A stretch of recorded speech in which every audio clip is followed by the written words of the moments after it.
Father, we thank you, we praise you for this time that you given to us, oh Father Lord, to gather as a state executive committee of Sikkim and also Mizoram. And we pray also for our dear members who are supposed to join. We pray that you may give them grace, oh Father, to come on time and to be with us, Lord, till 10:30. Thank you, Lord, for you being a wonderful God who teaches us. Yesterday also, Father Lord, we could able to understand about governance, about management, about being a role model, and also the importance of core values and importance of taking decisions according to the values that we live for, Lord. We commit today's session also into your loving hands. Continue to be with us, Lord. With thanksgivings in Jesus' precious name we pray. Amen.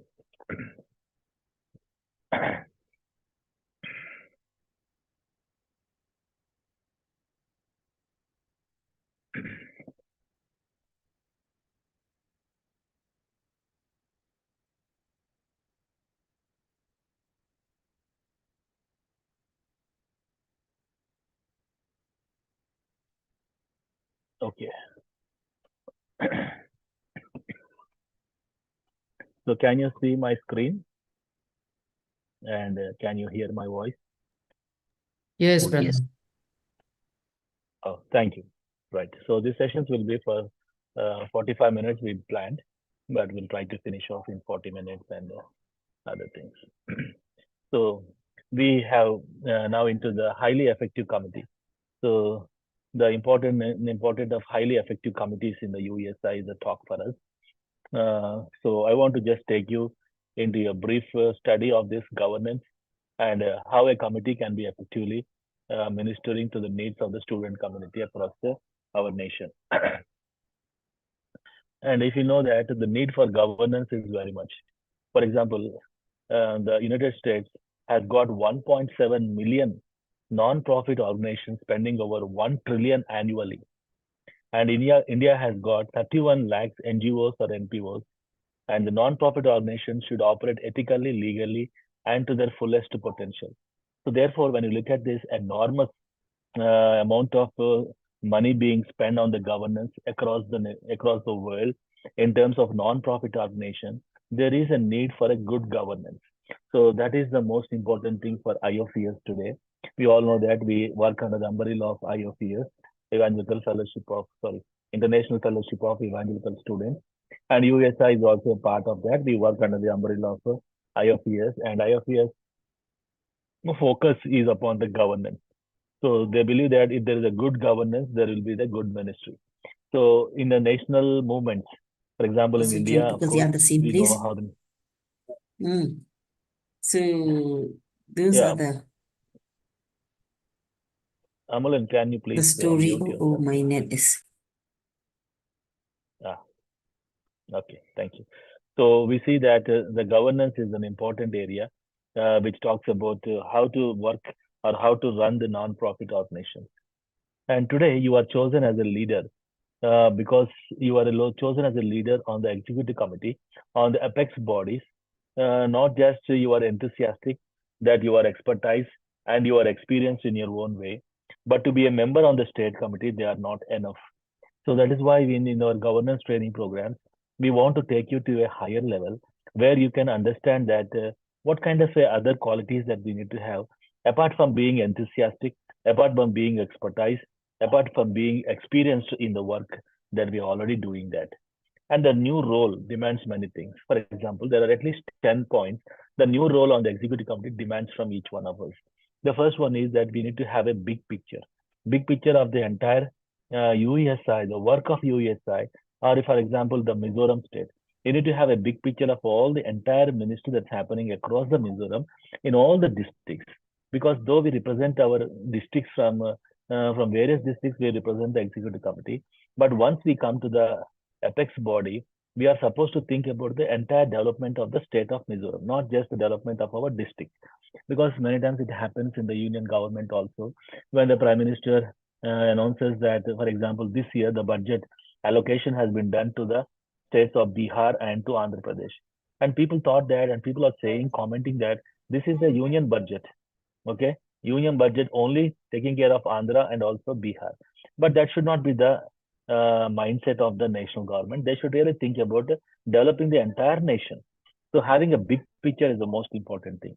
The second important thing is that we need to have a strategic mindset. Then our decisions that we have that we made or that we make should have a lasting effect. Then we have to do the right things at the right time. This is very important because already we are in the new committee now. We cannot wait for one more year to happen. But today is a day, and we believe that today is a day of salvation. There is nothing like tomorrow in the Bible. If you want to do anything good today, the Lord says today is the day. So do the right things at the right time, not next year. Then look for the overall growth of the ministry. Then adding value. See, your presence in the executive committee should really add value to the organization in terms of your inputs, in terms of your mindset, in terms of your contributions, in terms of your core values, in terms of how you speak to the people, how you think about the situation, and people will see your reactions, and therefore you will be adding value to the organization. Then commitment of time, thought, and contribution is important. Getting a solid grip of the policies of USI, passing on the national vision and direction, and showing direction to the state ministry. These are some of the important elements that we need to really put on as a new role we take up in the executive committee. Right? Now, let's go. Good Governance Day. We all know that Good Governance Day is celebrated on December 25th, which is the birthday of the Atal Bihari Vajpayee. And they want to say that they want to do maybe December 25th, they all know that that's a Christmas. And maybe they want to say that maybe asking or making people to forget Christmas. And they said that this is a good governance day. But if you see, my friends, good governance, who is the epitome or who is the example of good governance?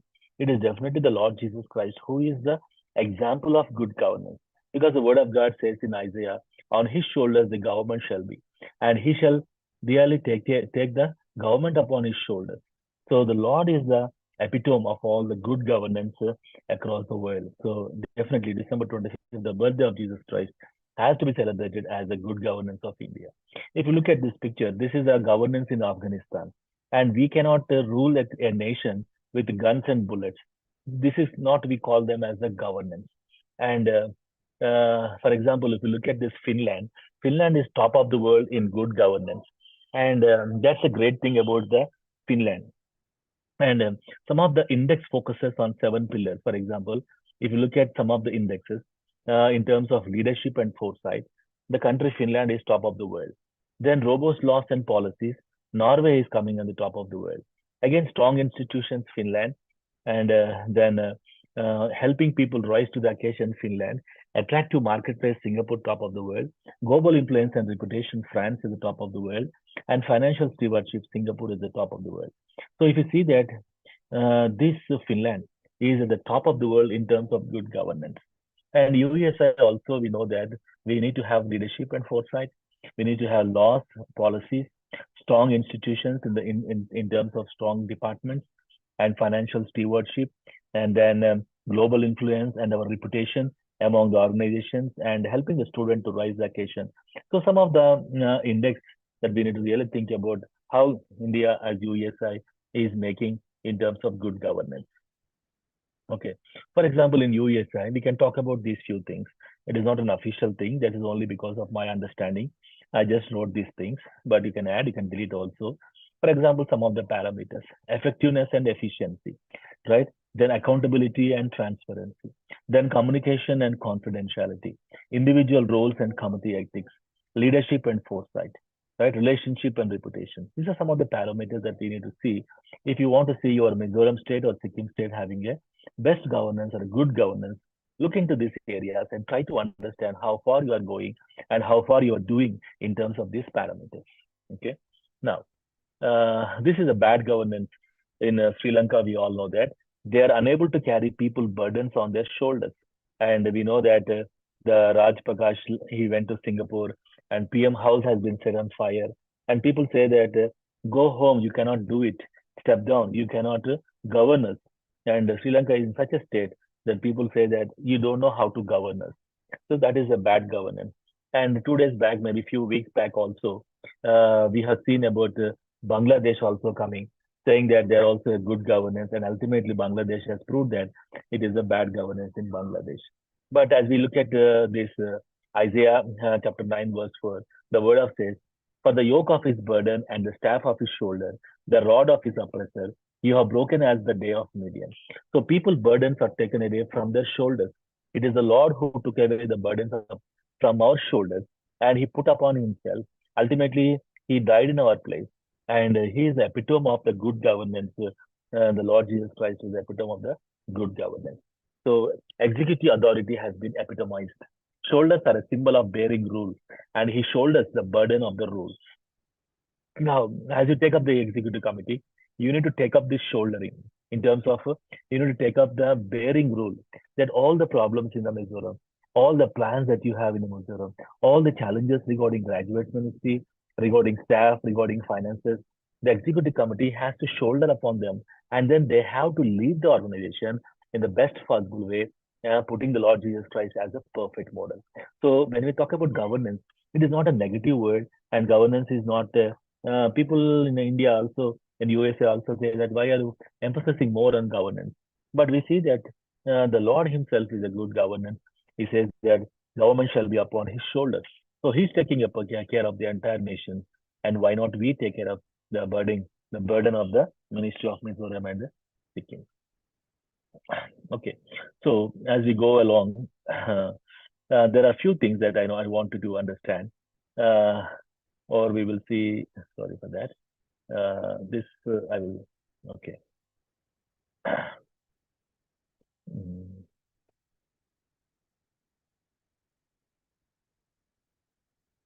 yeah, yeah. 1 minute. I have shared a wrong file.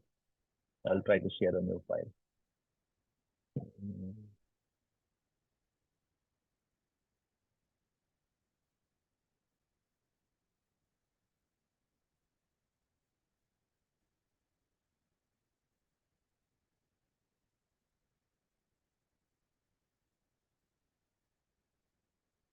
mm.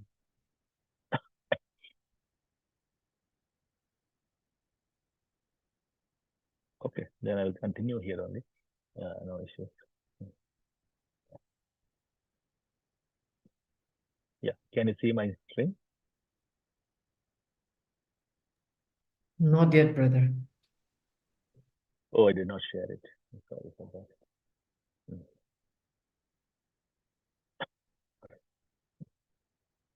I think now you can see. Mm, Yes. right. Yeah, thank you. So as we try to understand about the governance, look at this one: 4 mandates and 12 responsibilities. Right? When you talk about the 4 mandates and 12 responsibilities, this is the primary work of the executive committee. Right? May I restrict myself to these 4 mandates and 12 responsibilities. So every executive committee has to do something called as a core mandate. The first one is the direction. The second one is the capacity building. And the third one is the performance. And the fourth one is the governance. Okay, so 4 important mandates are there for any executive committee, right? So IFES very clearly teaches that there should be 4 mandates along with 12 responsibilities. Maybe every mandate has got 3 or 4 responsibilities, so 4 3s are 12. So first one important thing is the direction. So executive committee has to show the direction. Okay. So what is called a mandate? The authority to carry out a policy, an official order to do something, or authority to carry a task as a result of winning an election or vote. So we are supposed to do something. Okay. So that is called as a mandate. Now the first important thing is regarding mandate is the direction. So when you talk about the direction, the first important thing under direction is establish the mission, vision, and doctrinal statements of UESI. Number two, approve the strategic and operating plans of the organization. And these are the 2 important responsibility under direction. Now, if you see the first one, we have already established, we have already got a mission statement, a vision statement, and also 10 doctrines of USA. There is nothing to really do work on that. But as executive committee, we have to see that whether the constituency is really fulfilling all the vision, all the 4 aims of UESI, or they are neglecting any aim, or what they are they are in line with the doctrinal statement of USA or not. So that is the work of the executive committee. And the second important thing is approve the strategic and operating plans of the organization. See, as we know today, I strongly, that I'm the secretary for planning and evaluation committee at the national level. So we plan strategy and the board will approve these strategies. And recently in the national AGM, the strategies has been approved, the LRP, long range plan of UESI and the strategy 2027 has been approved in the UESI. Now it has been approved by the board and also by the council at the AGM level. So in the state also, if you want to follow the same thing what the national is doing, you can follow the same strategy. Or else if you think that yes, we want to have our own strategy in reaching up the students because our challenges are different, we are saying that you are free to do that. Have your own strategy, have your own operating plans, and see that the organization really progresses. So direction, giving direction of the state is important important for the executive committee. For example, this is a five-fold, six-fold strategy 2027. And the first important thing is digital initiatives. And that is that we are trying to use the digital platforms in spreading the gospel. The second one is a robust training in terms of training graduate students and staff workers. Third important thing is a member care and caring for all the members of UESI in terms of micro prayer cells, in terms of mentoring, that every family has to be taken care of, every student has to be mentored. So we believe that if mentoring is done perfectly, then we can have future leaders for UESI. And the fourth important thing is a mission partnership in terms of partnering with the like-minded mission organizations and the churches, and also decentralized state along with the non-decentralized state, seeing that the work will be established in the days to come. And the fifth important thing under the strategy directive is Christ-like leadership. So that is what we are really emphasizing, that every leader should be like Christ. That's why yesterday also our devotion is based upon the Daniel. Ultimately, Daniel is not our hero, but Jesus Christ is our hero. So everybody, we want everybody to be there like a Christ-like leader. And the sixth important thing that we have added this year only is relevant to the times.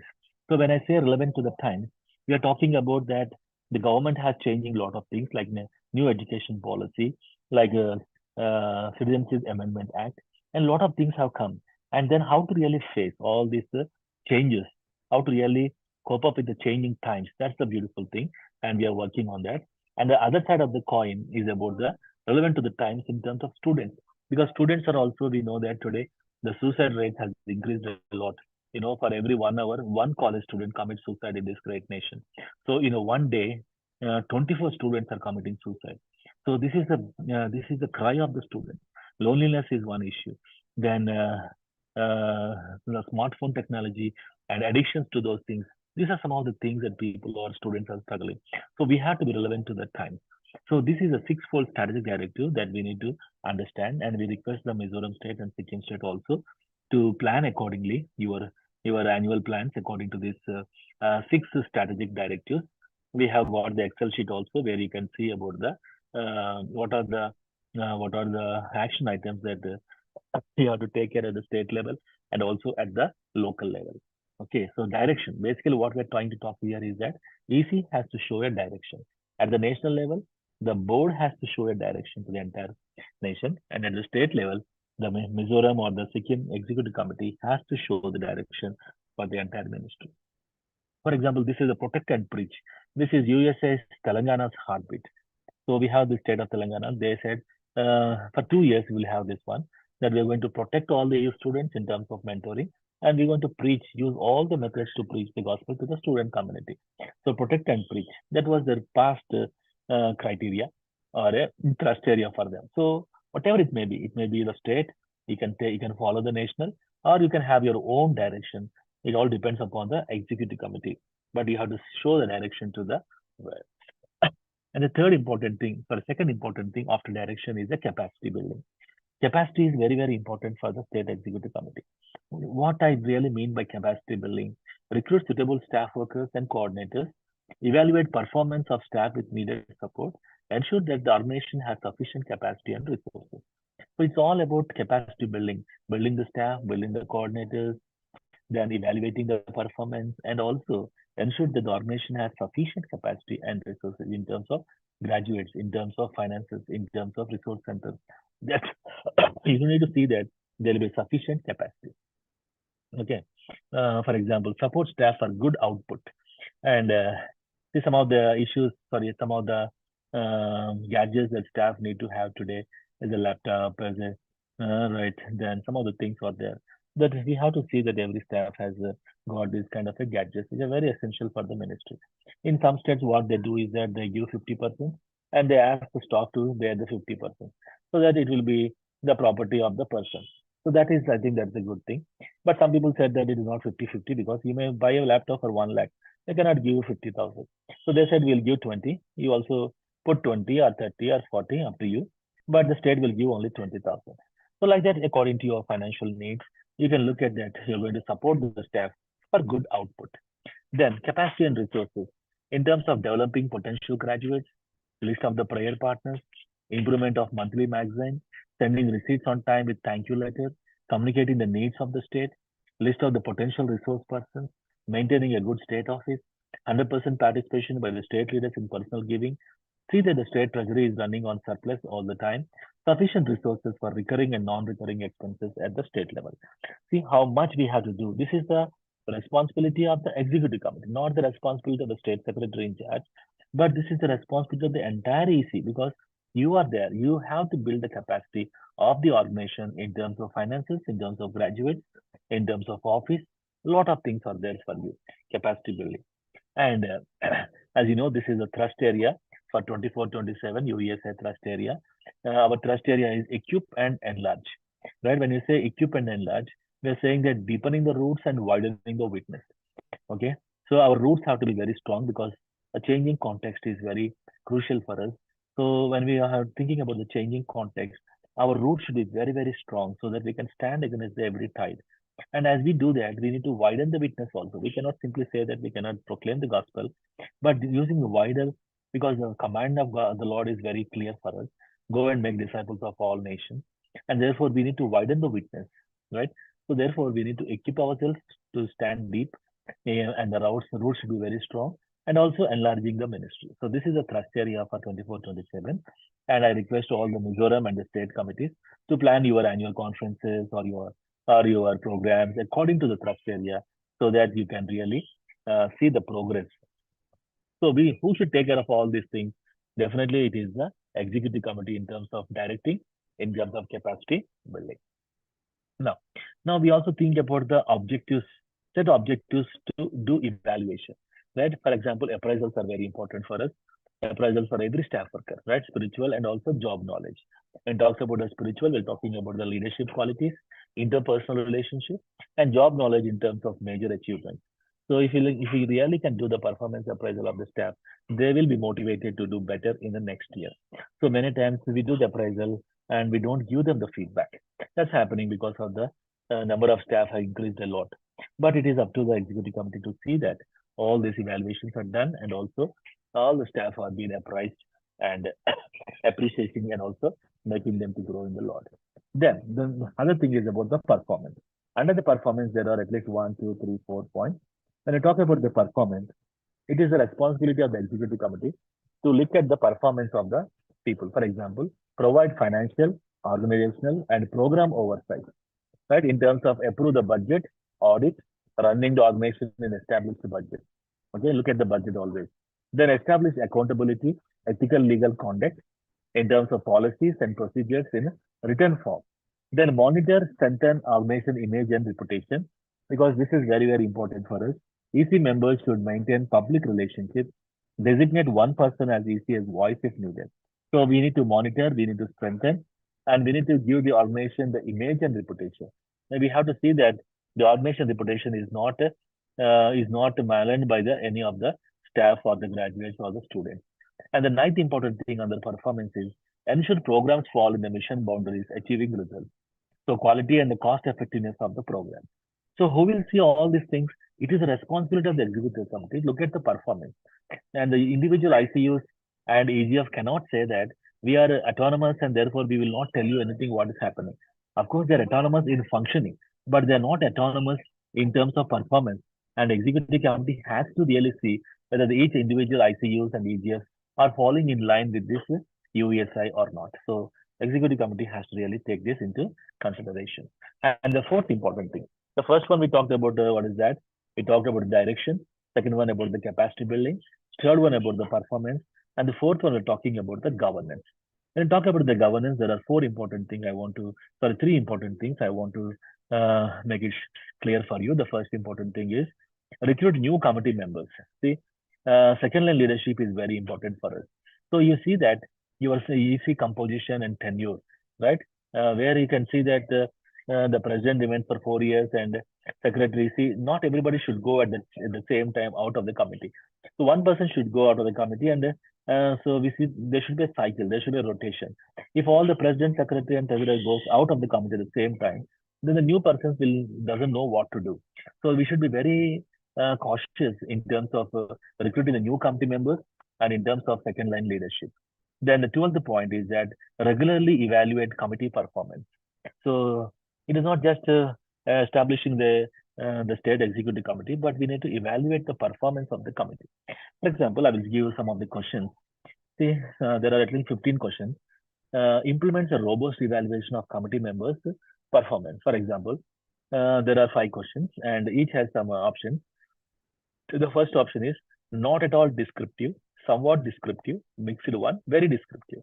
So, if, for example, if I say the first question, my calling to USA remains strong, then if I say that not at all descriptive, I cannot write many things.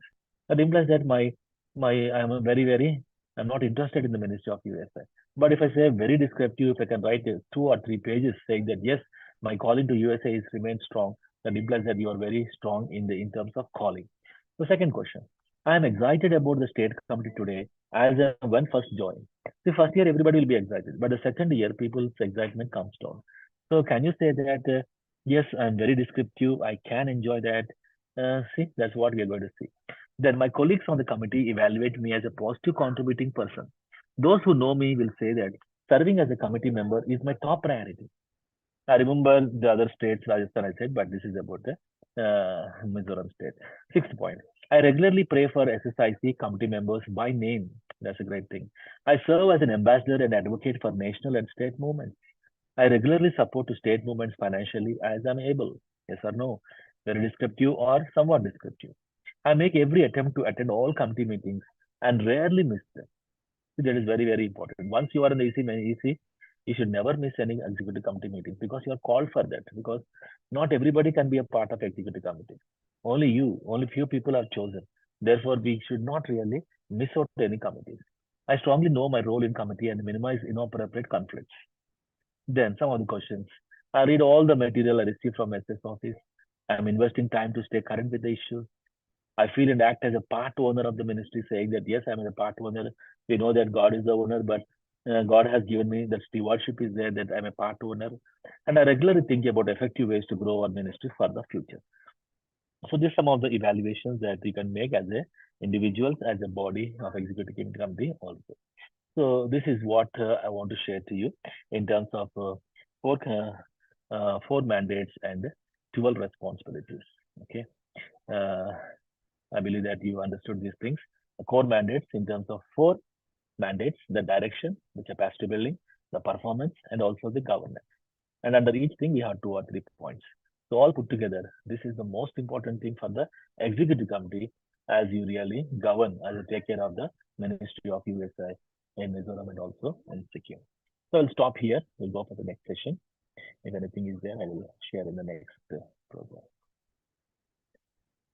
Yeah. So now, uh, with the CP Thomas, are you here?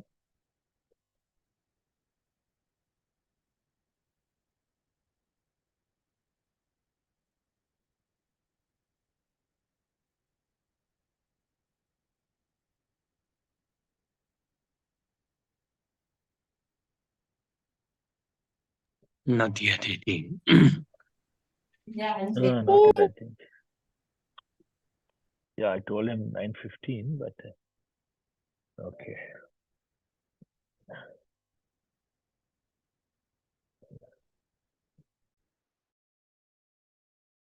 Make a call to him. Can you excuse me for 1 minute?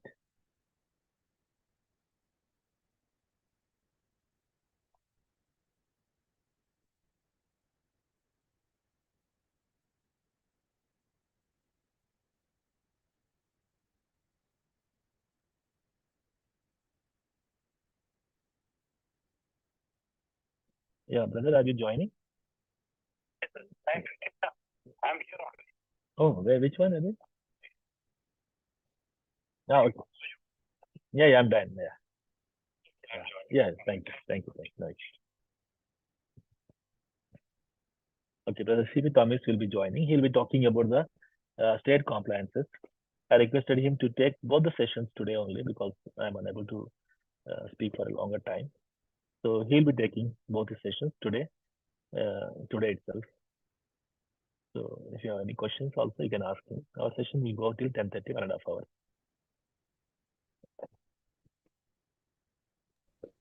Fine, Do you have fine. any questions for the?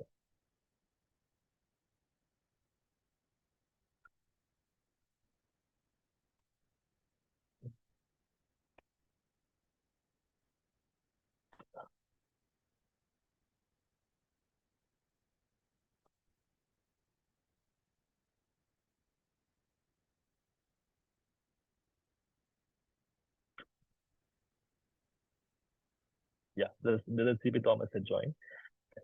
Can you give him the rights to share? Yeah, brother. Thank you. You can please introduce you briefly and then take your session.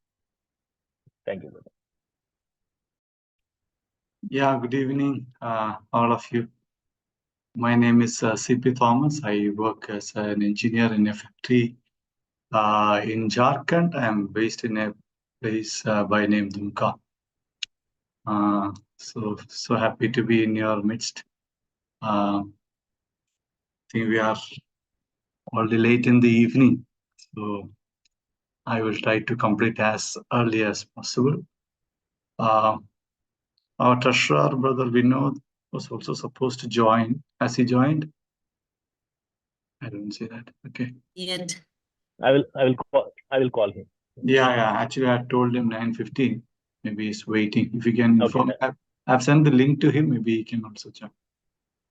Yeah, I will call him. Thank you.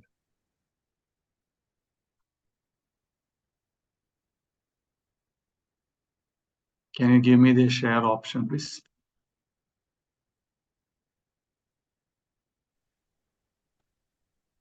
Yeah, Vinod has also joined. Welcome, Vinod. Hi, everyone. It's good to have you. You can interrupt me in between. Sure. Points if you need, and maybe you can conclude also in the end. No problem. Thank you. Yeah, Brother Vinod is our USA National Treasurer. He stays in Bangalore. Yes. Hi, everyone.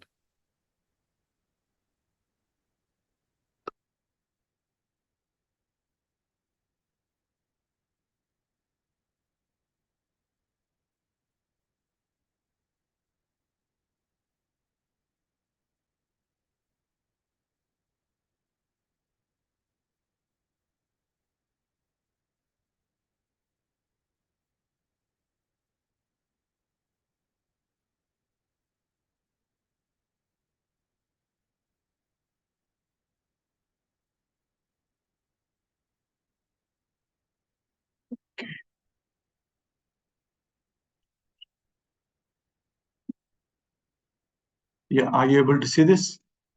Yes. Okay, fine. Shall we start? Yeah. We will have, actually it was two sessions today and tomorrow.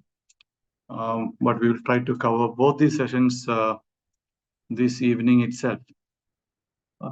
This gives you a short, small overview on the compliance as regarding to the state operations of USI and very specifically to Mizoram also. So our agenda for the evening will be majorly 3 points. One is the compliance framework, the scope and objectives of the compliance cell, and USA compliances in the national level and the state level more precisely. So 1 and 2 will be very brief, and we will discuss more on the third point. Yeah, our USA Central Compliance Framework. You all, most of you must have been with USA for so many years. Seniors in the ministry, having understood our constitution, aims, policies, or manuals. Most of you must have heard of the inner working manual of USI and the administrative manual. Perhaps some of you were involved in the preparation of these documents also. It's taken a lot of time and effort of a lot of people, but a good document and a good product has come out in the end. And that has been approved in the National USA Annual General Body Meeting of 2023. So that is in implementation now. So these documents from the framework of the compliance or requirements, or what are the compliance that we need and how to comply with the basic requirements. And the second agenda point, basically the compliance scope. Yes, we need to have absolute compliance on the financial aspects. USA has a national office and national accounts. Along with that, we have separate accounts in the respective states also. As you know, some of our states are decentralized and some are not decentralized even now. Mizoram, I think, is yet to be decentralized. So wherever we have decentralized, it is not just decentralization of the ministry, or decentralization of the financial powers and authorities are also given. And, they have, most of the states, almost all states have their state accounts, bank accounts on their own. So a lot of compliance requirements come up because of all these things. Challenges come basically. So USA has to be really, really, on their toes every time to ensure that compliances are met. Legal and statutory compliance, you have to abide by the laws of the land, not only of financial, but say for HR requirements, environment requirements, and so on, safety and such, so many such things. Constitution, yes, that's our constitution.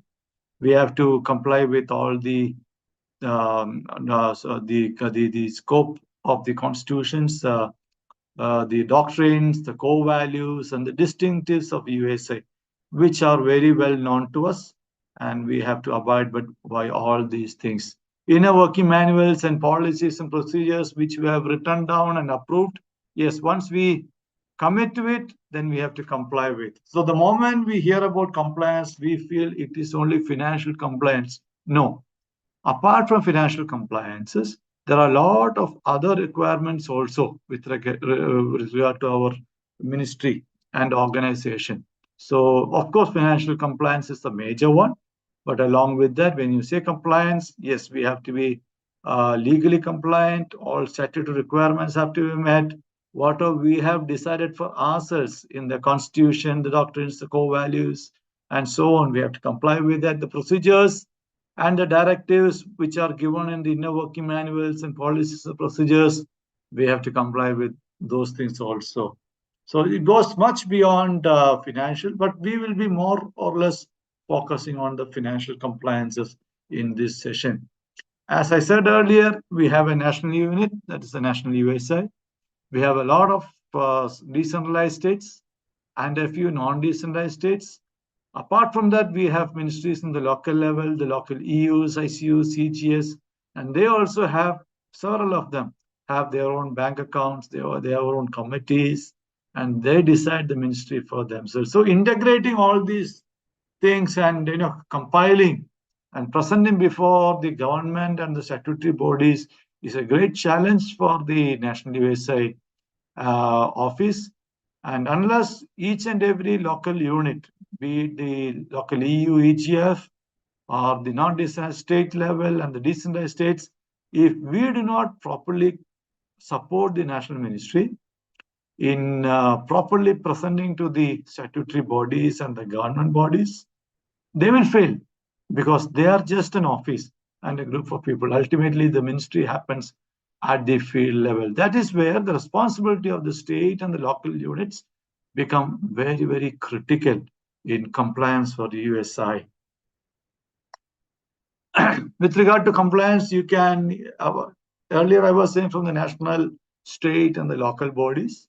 If you can also categorize it as external compliances and internal compliances. External compliances means the agencies that demand compliances from USI outside of the USI body.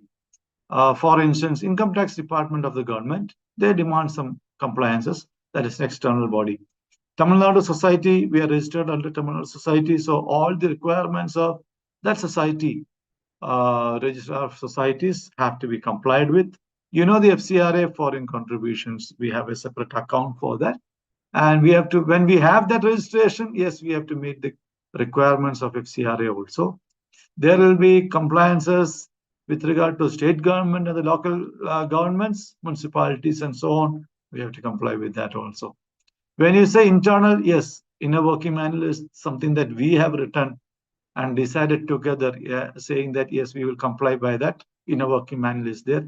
We have our own constitution and several other documents which have been developed and which are yet to be developed, but we have in mind, yes, whatever we have there, we have to comply with that also. This evening, we'll be more or less focusing on the external requirements with less focus on the internal, unless we have sufficient time for that. But our main focus will be external. Yes, we have to comply as a mandate. We have to do that. So I will go to the third point, that is the USA compliances. Why compliances? When we are a spiritual organization doing ministry in the field level, we do not have much money. The normal question is, why so much of compliances for a spiritual organization? USA is a fellowship, it's a movement, and it's just a small organization in the country. We have our own vision, mission, aims, and objectives, core values. And why should we discuss all these compliances? Is this part of our ministry and fulfilling our objectives? That is the normal discussion that that comes, but I don't think you people will have that in mind, because you, or most of you, must have been in committees for so long, so you understand the requirement. But still, we have to understand these things. Let every person be subject to governing authorities, because God has kept them in those responsibilities. Since God has kept them in those responsibilities, we are supposed to be, submitting to them. Another translation says, yes, you have to be submitting to them. It is not, it is subjecting and submitting. So, submitting how? It is by, complying, agreeing to what are the requirements that they have set before us. If we have to remain as a spiritual movement in this country, the laws of the land have to be met. So that is where, Bible also says you have to be submissive, and you have to be subject to them. That is why we strive as an organization to comply with all the rules of this land. It's not just us. All the Christian organizations are supposed to do this. So it's not just USA starting. We should be encouraging other ministries, other organizations, and other church bodies to comply with all these things. I was categorizing the compliance requirement with regard to, specifically on external and internal. Another thing was financial and the non-financial. I said that earlier. Statutory and non-statutory. All things are not statutory, but a lot of statutory things with regard to the government, and some things which are not statutory, but which are required for a smooth functioning of an organization in our land. Internally, yes, we have the constitution, we have core values, all these things. AGM decisions, we must have gone for the national AGM. Whatever decisions we take there, we decide together to abide by that, comply by that. So whatever AGM decisions were taken, that gets, transmitted to the respective local units and the state units, and it's our responsibility to abide by that also. POSH and POSCO compliances, also law of the land, we are supposed to do, and we are supposed to report all these things. So there are, all the compliances can be, grouped into different styles, maybe external, internal. We discussed that in detail. Financial and non-financial, yes, we discussed that in detail. Statutory and non-statutory. So however you separate it or distinguish it, we need to keep in mind that if there is a compliance to be met in the state level and the local level, yes, as a Mizoram unit, it's a responsibility to comply by that. We are in challenging times. We all have heard about, so many NGOs stopping their operations in India. Several NGOs losing their FCRA account. All of us have heard.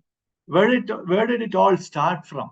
Initially, all these agencies were given notices.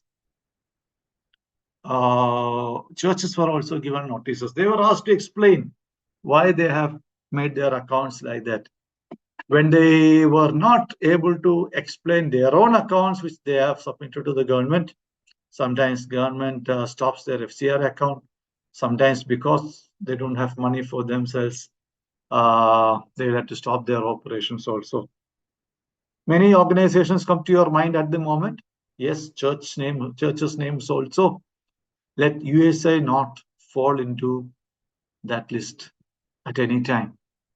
We have not been there, but it's our responsibility to see that we will never fall into that level. And we are an educated body. All the members in our USA are educated. So we have to be very, very careful that to ensure that even a local unit does not make any mistake. It's not just the national office who are educated people and trained people. All our graduates, all our members are a minimum graduate level, graduate, postgraduates, doctors, engineers, civil servants, so many qualified people in our organization. Very mature, capable, but we have to work together.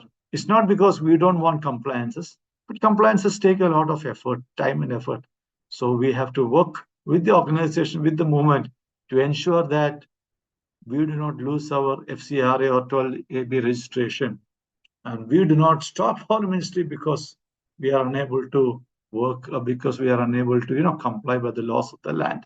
We should not even get notices, if I'm to say. Secondly, we should be models to other organizations and churches. We are all involving in other churches, in our respective churches. Let's be encouragers to them also, so that they also fall in line.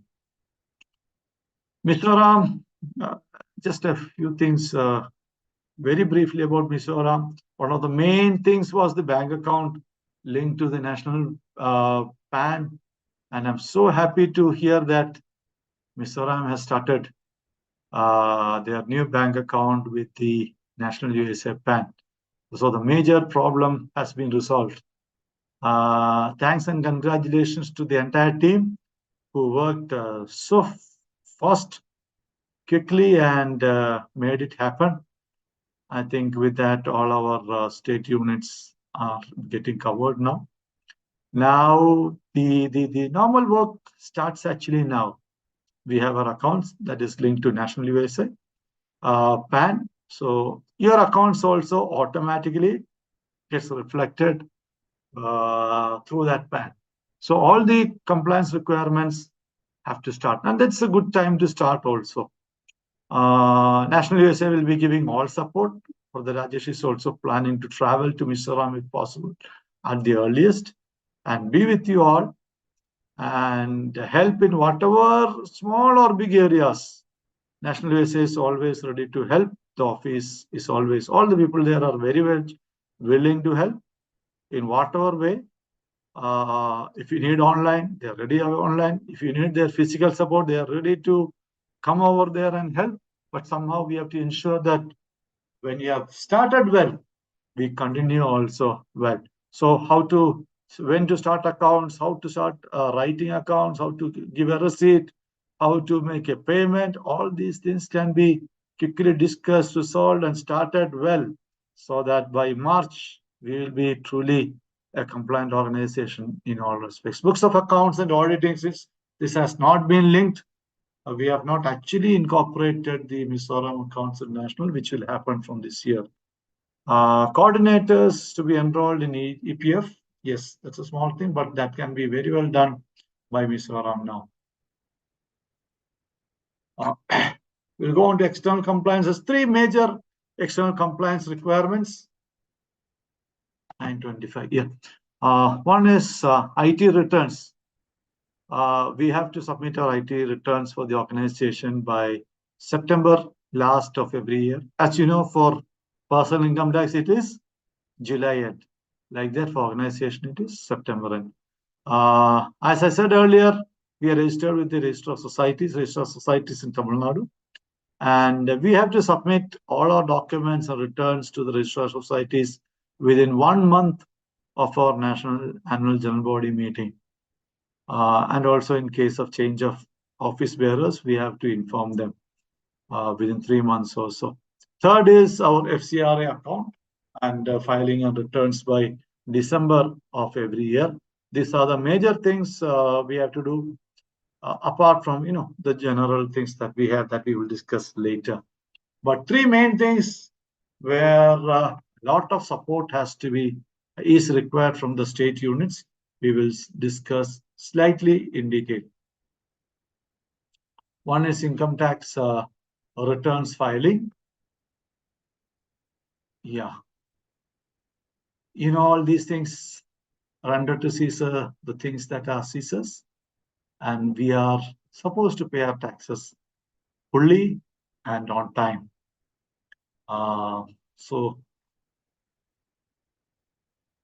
USI has a 12AB registration under Income Tax Act, which means it enjoys exemptions for charitable and religious organizations, which means it does not need to pay taxes, and that is not a blanket approval that comes with a lot of strings. A lot of things have to be in place if we say that we need tax exemption. Just by saying we are 12AB registered doesn't mean that we don't have to pay tax, but that is a great relief for the organization. And if we have to continue with that great relief, we have to set our house in order. A lot of documentation has to be done, and done properly and done on time. Consistently, it has to be done on time. So that is where the challenge remains. And all our discussions, all our trainings are all actually focused on how we can do this correctly and correctly on time. So this is a great relief for the organization. And what does it mean? Which means the corporate donations received is exempt from income tax. When somebody gives some amount for an endowment or very specific requirement, that can be exempt from tax. But it says that that donor, whoever is giving, he has to give a letter, a physical letter or a mail. He has to give a letter saying that I'm giving so-and-so amount for so-and-so, such and such purpose. And then that money can be channelized to that very specific requirement. But we have that facility. Secondly, what does it mean? Up to 15% of the income is, if we are able to spend 85% of the income, and if you are unable to spend 15%, even up to 15%, if you are keeping as balance, the rule says you are exempt from paying tax. Great relief for us. And what does it mean? Amount applied or spent during the year, that is at least 85%, that amount is also exempt. Amount accumulated beyond 15%, if for any reason, is exempted, provided it is deposited in some FD accounts as per section 11(5) of the Income Tax Act and spent within 5 years. I'll give you an example. Suppose you have 100 rupees as your income. Actually, we are supposed to pay tax for that amount also, but the rule says under 12B, you are free to spend 100 rupees, no problem, and then you get away with that. But in case you are not able to spend the whole amount, you have to spend at least 85%. And if it is only 15% balance which is being carried over to the next year, the rule says, yes, you are still exempt. You don't have to pay tax. And of course, you have to spend that 85 rupees within that year itself. You cannot say, I will pay next year. No, that's not possible. You have to spend within that year itself. Another says, if for some reason you are unable to spend even that 85 rupees.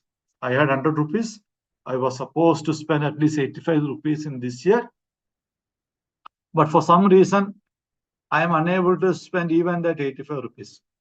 Rule says still you can get income tax exemption, provided you take that balance amount. Suppose you are supposed to spend 85 rupees, you could spend only 75 rupees.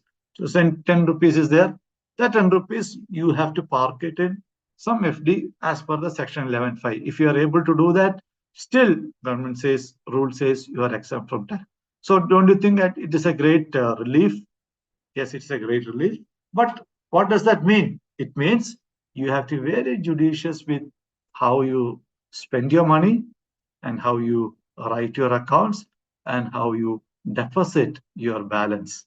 So the rule says you enjoy this facility, but with a lot of conditions. And these conditions have to be met consistently. That is what the rule says. Okay, as I said earlier, we have 12B exemption, and maybe some of you are aware of USA PAN number by heart, and USA obtained its IT exemption. What I was saying, this 12A, we got that exemption right from 1973 onwards. This has been subsequently revised to 12A, 12AA, and 12AB now. We have received our exemption certification for AB also, and the current validation is current certificate is valid up to 2027. They give for a 5-year period, and we are getting this. We are enjoying this benefit up to 2027, subject to renewal. So total income, as I said earlier, is exempted from tax, provided only up to maximum 15% of the income is carried forward to the next year. This just a statement. In case of 12AB cancellation, what happens? In case your 12AB gets cancelled, you will have to pay maximum margin rate, that is 30% income tax on your gross income, which means USA should be having something around 18 crores as a national body. 30% of 18 crores is how much? 6 crores. So we have to pay 6 crores as income tax, and there is an additional rider also. All the assets have to be monetized, and that you have to pay tax on our assets wealth also. So it's a huge amount, impossible. So we have to have this benefit coming to us. So the cooperation of all state units is very much required to ensure that we do this well. So we go to the second point. First was income tax returns. Second is filing of returns with the Registrar of Societies. As I said, yes, all of you know USA is a society registered under Tamil Nadu Society Registration Act as a religious body, which means we cannot do any charity related work. Suppose we feel that no, Manipur needs a lot of support. They are in a difficulty, they are in a trying times. Okay, our heart is there, but we have limitations as an organization to support them. As individuals, definitely okay, we all have probably supported them. But as a body, yes, we have our challenges. So when you say what all documents to submit to the Registrar of Societies, several of them. Of course, the book of accounts. When you say book of accounts, what does it mean? Profit and loss, cash flow statements, balance sheet, XYZ, and number of documentation is there, which we will discuss later. These things have to be submitted to the Registrar of Societies. Minutes books of the national body, yes, they have to be submitted. Members registered.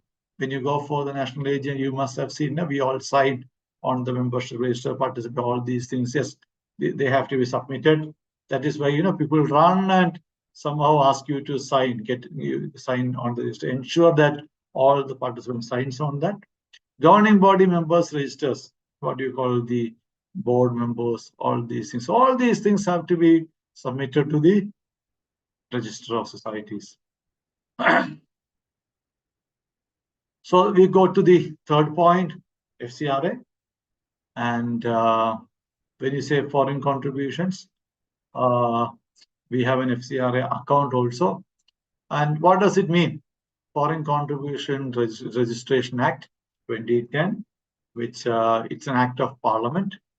And, that is basically trying to regulate the inflow of forex foreign exchange and ensuring that the purpose declared while bringing in that money is fully complied with and it is utilized for the right purposes. So government does not want foreign exchange to come into our country and spoil our economy. So they have, in its good sense, they have put a lot of checks and balance to ensure that the money is received and spent for the right purposes only. If we are able to do that, yes, we have the provisions to use foreign exchange also. Yes, there are a lot of things to implement. It is, but you cannot call it draconian. It is good only. Certain new rules that have come up. I don't want to discuss everything. Just go through the red lines only. Other things are prohibit. The new law prohibits persons to include public servants. People who are in public service, servants, they cannot avail the facilities of FCRA money. Administration expenses reduced to 50%. When I say 20%, earlier it was 50%.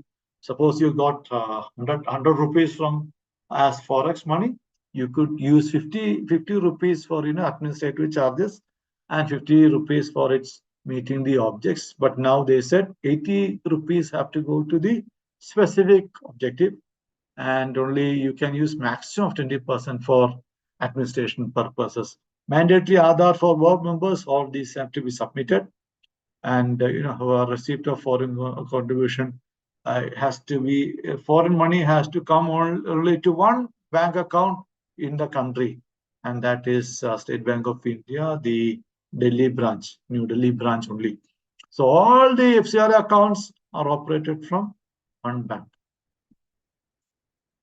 FCRA and renewal, yes, this is our FCRA registration number. We have the certificate valid up to March 2028. Thereafter, we'll have to renew. We renewed it last year, and we have a 5-year tenure. Now, apart from the three, some general things. That is basically how do you manage the inflow of money, which you call receipts, and how do you manage the outflow of money, which is basically expenditure. So that is a basic thing which we do in the local level, maybe the state level and the EU and ICU level, EGF level. So we'll just have a small discussion on that also. 40 block. See, first we have to understand that there are different types of receipts where money comes to us. When I say money, I will say one is general contribution. General contribution means that contribution comes directly from the contributor. I am an individual. I'm an individual contributor. When I pay money, that becomes a general contribution. Some people contribute for a very specific purpose. We announce that we have a specific project like that, or we need to build a purpose fund like that. Some people get encouraged and burdened by that, and they contribute very specifically. Another form of inflow. These are all money, but money for different purposes, and these things have to be accounted and addressed very specifically, separately. Sometimes, state body, Mizoram state unit will get money from local ICU, EU, and local EGF also. I think some of, ISOL, EGF may be supporting, maybe contributing to Mizoram state account, or ISOL, ICU may be contributing to ISOL, EGF, or Mizoram state account. Or no, these things happen in our ministry. One body supporting another body. Maybe we'll collect contributions for conducting our camps and I heard that you're going to have a lot of several evangelistic camps in the coming month. Wonderful. So a lot of camps and conferences happen, and then we collect a lot of money for that also. These things have to be addressed and accounted separately. Contribution from other states or from head office. Maybe some money will come to us from head office. Maybe some other state will be supporting us, or we will be supporting some other states, or we will be contributing to the head of many things happen. So maybe in some cases, some states will receive money from other states, or they will receive money from the head office. So these are the different transactions. So from our local bodies, ICU and EGF, we may get some money. From our other national body, we may get some money. I don't know whether Mizoram is getting money from national. Actually, I think Mizoram is giving a lot of money to national. One of the largest contributors and supporters of national ministry. My compliments to you all for that, for your concern for national ministry. So these are the ways money comes in to your account. Maybe people are giving directly as individuals. Maybe some people are giving for a very specific purpose and not to general fund. Maybe your ICUs and EGFs, your smaller bodies are giving you. Maybe national office is giving you. Maybe you are collecting money within yourselves for your own programs, retreats, camps, and conferences. These are the general receipts that come to your state. I don't think there will be any other. More or less, this will be the general pattern. So how do you account to all these things? One of the things you have to understand is contra entries. I'll briefly explain what is contra entry. Contra entry means contributions to Mizoram state from its respective EGFs and ICUs. I showed this earlier. The third point, collection from ICU and EGF. That is actually called contra entry. Why is it called contra entry? Because Mizoram state unit is part of USI, and the Mizoram, that EGF and ICU, they are also part of the larger family of USI. When it is transferred within the family, this is called contra entries.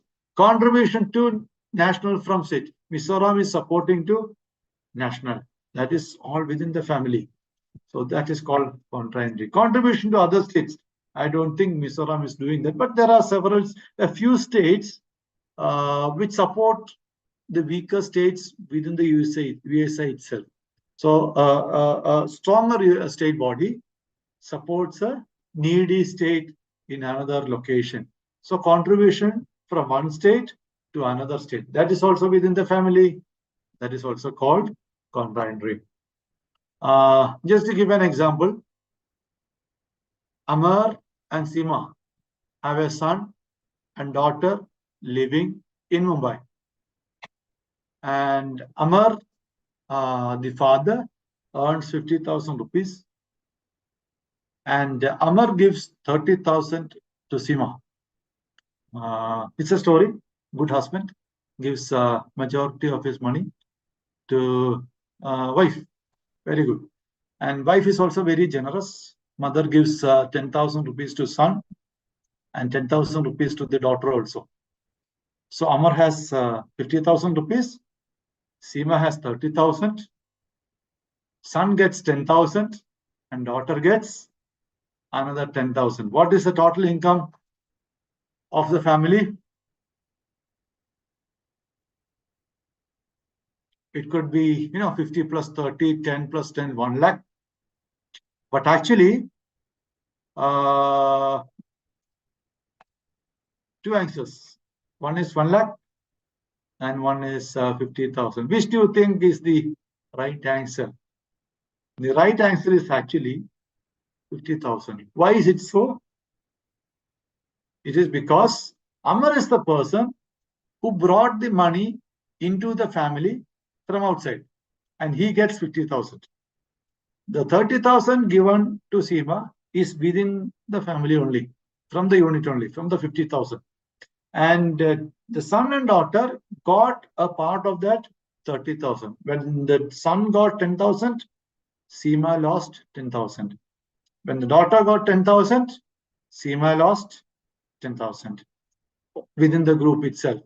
When Seema got 30,000, Amar lost 30,000. So the net income to the family, the total income actually was not 1 lakh, it's actually 50,000 only. This is the contra entry. We are just transferring within ourselves, within the family. That is all. This is another example of contra entry. ISOLEU receives 15,000 as contribution from 10 students. ISOLEU decides to send 10,000 to ISOLEGF, and ISOLEGF decides to send 8,000 to Mizoram State, and Mizoram State decides to send 5,000 to National USI. Now the question is, what is the total income of USI? How does it happen? Income in ISOLEU is 15,000. That is from 10 individual students. And ISOLEGF got 10,000. ISOLEGF writes as cash received, but it is not an income. Why is it not an income? Because it got 10,000 from ISOLEU only, not from outside. They got it from within the group.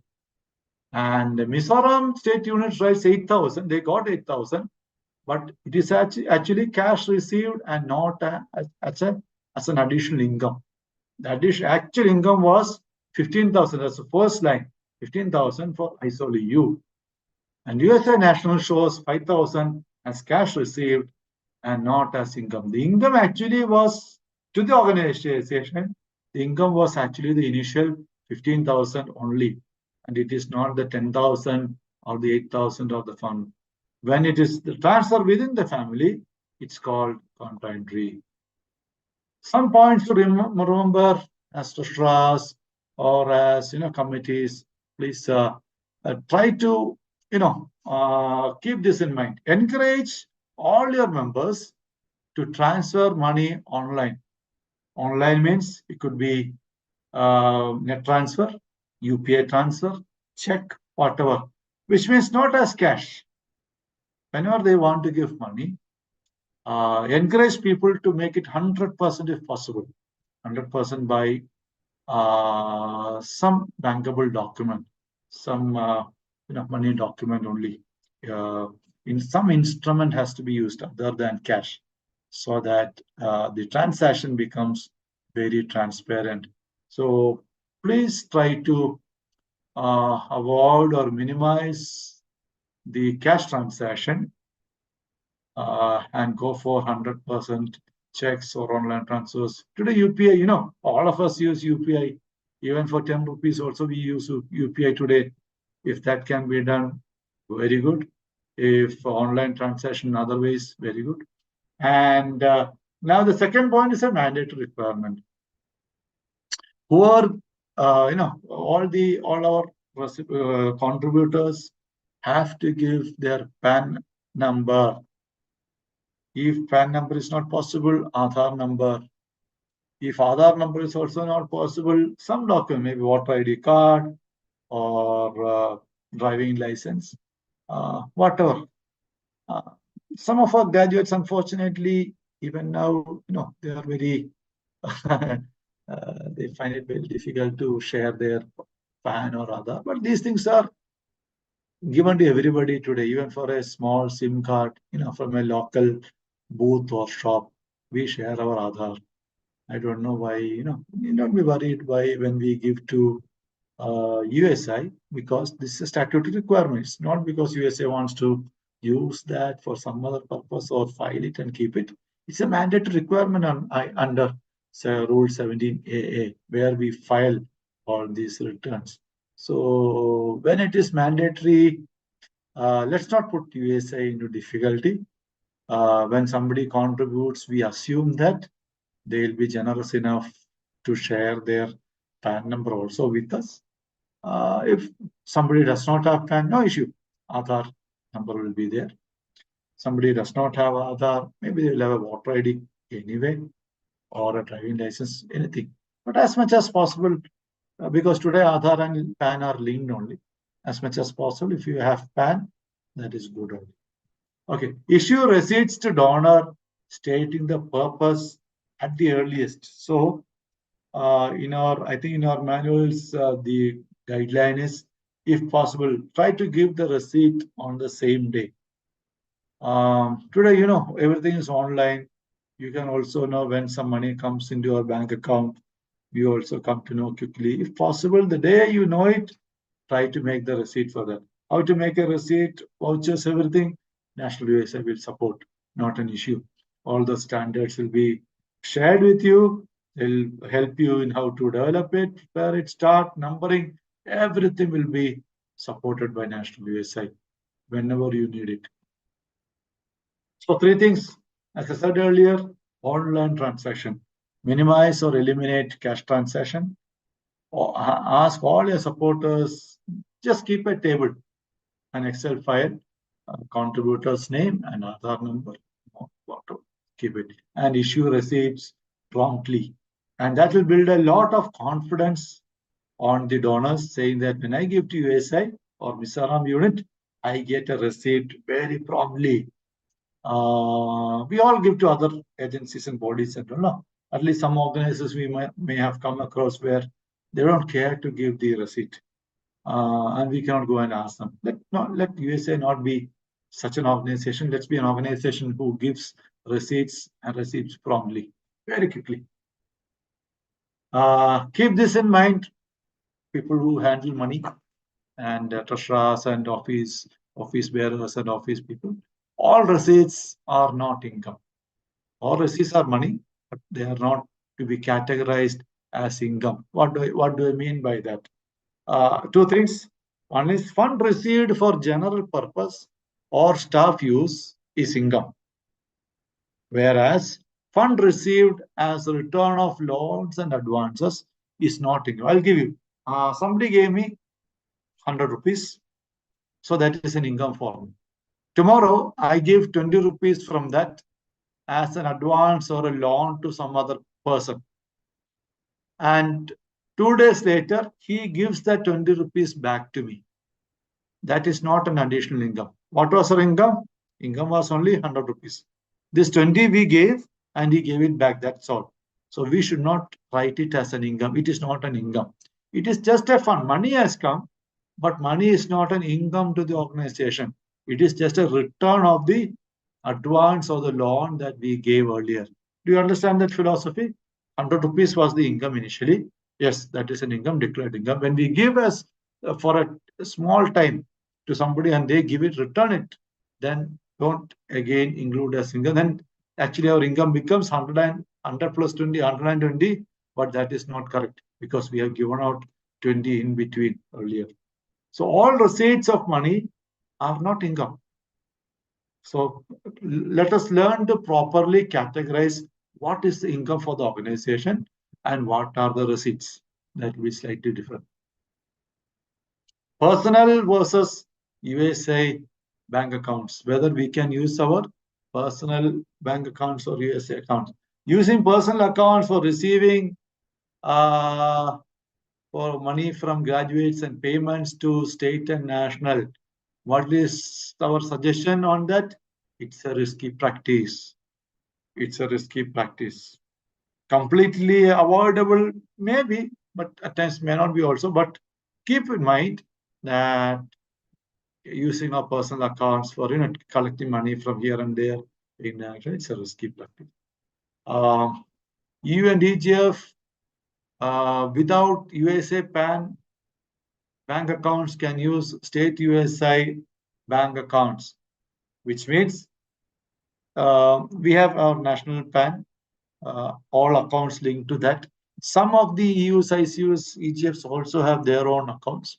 So if they don't have their accounts, use the state bank accounts, the bank accounts of the state units. If ISO EGF does not have an account, they can use the Mizoram state account for transactions.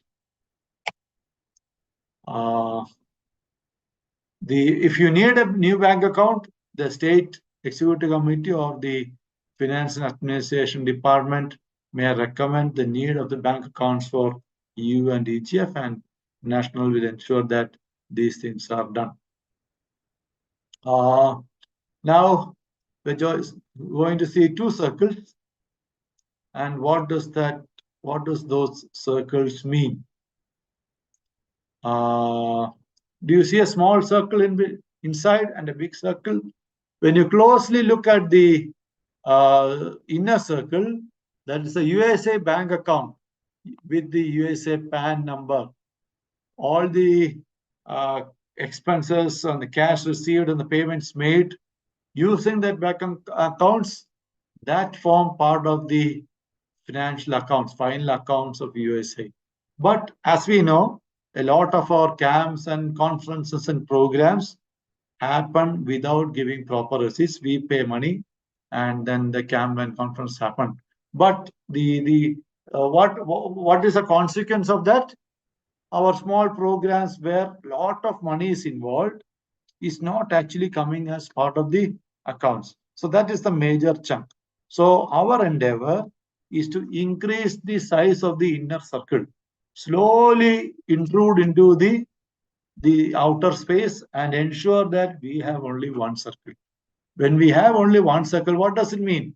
All our cash received are accounted and all our payments are accounted, including for staff salaries, statutory payments, camps, conferences, all our incomes will be accounted. That's our dream. That's where we are trying to work towards to. So our ultimate goal is to ensure that all our monies are properly accounted. And why do we say that? Because at the moment, when we look at the national accounts, 80 to 85% of the expenses for the crores that I was saying earlier are actually going for administrative expenses like staff salaries, travel, and other things. Whereas our main objective, what we have declared, to meet that objective officially, we are spending only around 15 to 20% towards our programs and department expense meeting our objective. Actually, it should be the other way around also. So unless we increase the volume of that programs, income and expenditure, our ratios will not change. Percentages will not change. So this is a problem. So how do we address this problem? We cannot reduce the admin expense. It is not possible. We have to pay our staff salaries correctly and fully. So we cannot reduce that amount. Then what do we do to reduce that percentage? We have to increase the other side. And the other side is actually program expenses. So bring programs into book of accounts and open bank accounts wherever necessary, so that this 15 to 20%, that amount goes up, then its percentage will go up, and that 80 to 85% will slowly come down. So that is why we are encouraging all the local units, state units, EGS, use everybody to include as much as possible into their state accounts, so that the program expense, that portion keeps on increasing. Very dangerous subject, anonymous donations. We don't know. We get some money, we don't know who is the donor. His face looks like this.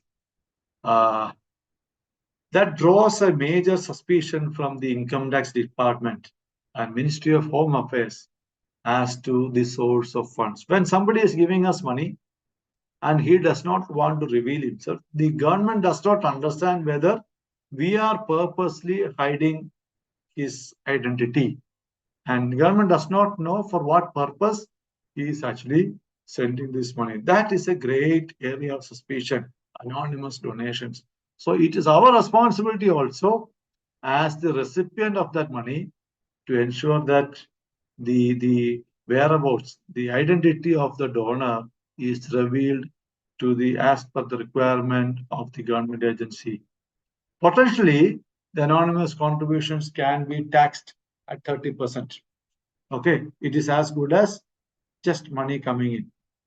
It will only, suppose somebody gives 1 lakh rupees, you will get only 70,000, 30,000 will go to the government. So encourage all contributors to inform the receiving treasurer. Don't just transfer some amount. Inform the treasurer also, this is my bank account. I have transferred so much of money. Follow up with the bank meticulously and periodically to check whether anybody has contributed whose identity is not known to us. And if there is some case like that, through the bank branch, try to identify the donor with the help of the local members there, and try to issue receipts to all anonymous deposits and work towards eliminating anonymous amounts and collect PAN numbers, as I said earlier, of all contributors. So let's take it as a challenge to eliminate anonymous donations. Yes, we don't know. We will come to know about anonymous donations only after the money has come to our account. What to do? But we have to work towards reducing and finally eliminating these people. Otherwise, we will stand to lose tax at 30%. Revenue versus capital expenses. Most of you must have heard these terminologies, revenue and capital expense. All receipts are not of one type. Some are revenue type. Revenue means general contributions of staff salary, travel, all the general expenses, operational expenses that we have. Capital receipts are basically sales from fixed assets, where during the time of buying a fixed asset, we have spent our money, and now when we are selling that asset, we are getting some money back. So that is what is called capital receipts. And capital receipts will not form part of the income and expenditure statement. That will come in the balance sheet, because that has an impact on the asset, which is also part of the balance sheet.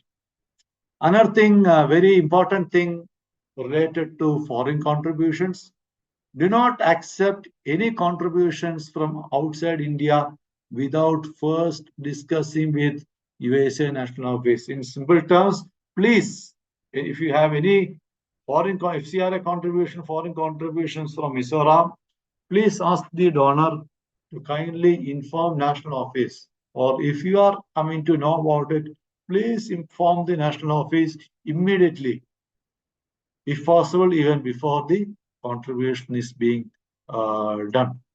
So National will support and help guide in properly making that payment and accounting it for it correctly. Some of the contributions may be for the national. Some of these things that contributor may be giving to the national or to the state also. So that transfer also has to happen. So National USA can correctly guide us on those things. So all the receipts we saw now, what are the types of receipts, how to account, and how to, what are the documents to be shared by the donor, and how to address anonymous donors and all these things. So receipt part is over now. Now let's come to the payments part. We got some money and we are going to spend that. Tax deduction at source. Yes, we are all aware of income tax and all these things. We pay a lot of income tax. We work to pay income tax only at times. So TDS is known to everybody. TDS is applicable to all payments to contractors, something that all state units and the local units have to be aware of. At times we employ contractors for some mechanical work or some civil work, some repair. Please keep in mind that when we make payments to even small contractors, that will attract TDS. Even if the contract is verbal, whether it need not be an agreement also, if we are making any payment, TDS will be automatically applicable. And when TDS is applicable, ensure that TDS is deducted before the payment is done. Use TDS rates specified by the government, because there are different areas, various areas where TDS will be applicable, and different areas have different taxation rates. So we have to know how much tax is applicable in our desired service. And that is where all these things are coming in the subsequent slides. I will explain. But TDS rates specified by the government for that period of time has to be used. Ensure TDS is correctly and fully deducted, deposited, and returns filed. All these things will be supported by National Office. Issue Form 16 to staff in April, May. It doesn't apply in Mizoram because the staff is from National USA. Did you see something coming on top? It says, do you want an exclusive session on TDS? Please contact FAD. Treasurer is already here today. If you need, because a lot of gray areas are there in TDS reduction. It's not an easy thing. Judgment has to be correct. So if you need a special section on that, FAD is so happy to help you with that. Laws regarding tax reduction at source, TDS. We will explain that one by one.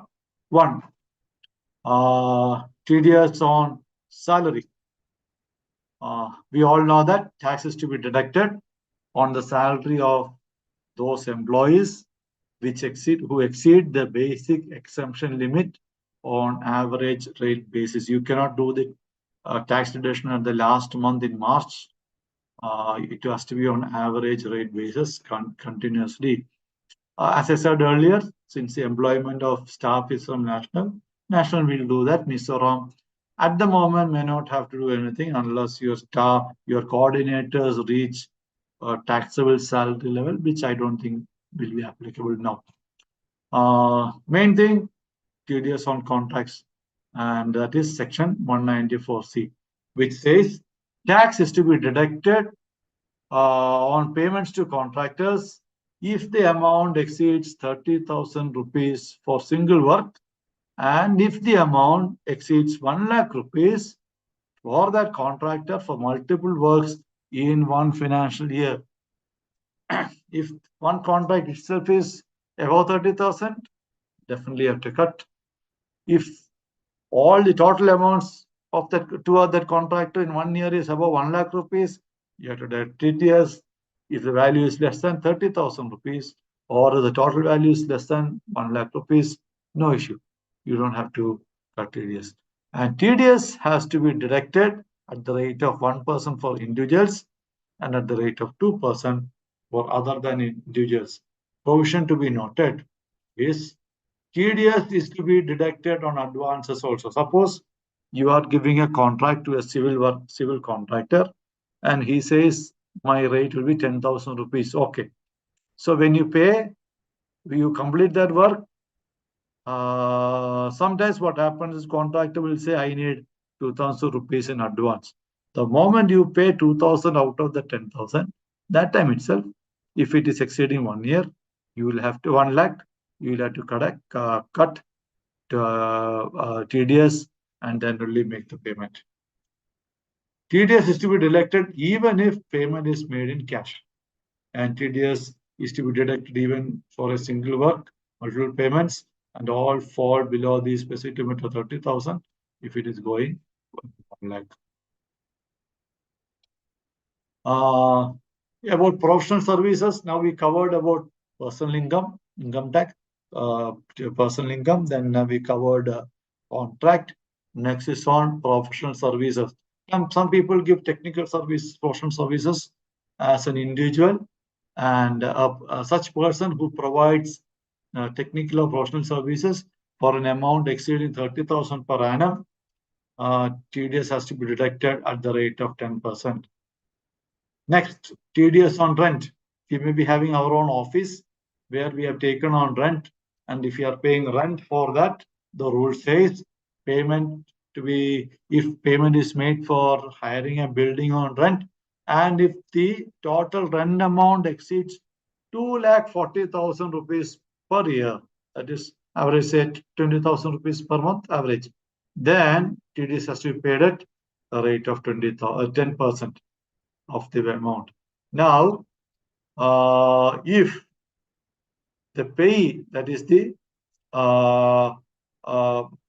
recipient, does not provide PAN number, then the TDS is to be deducted at the rate of 20%.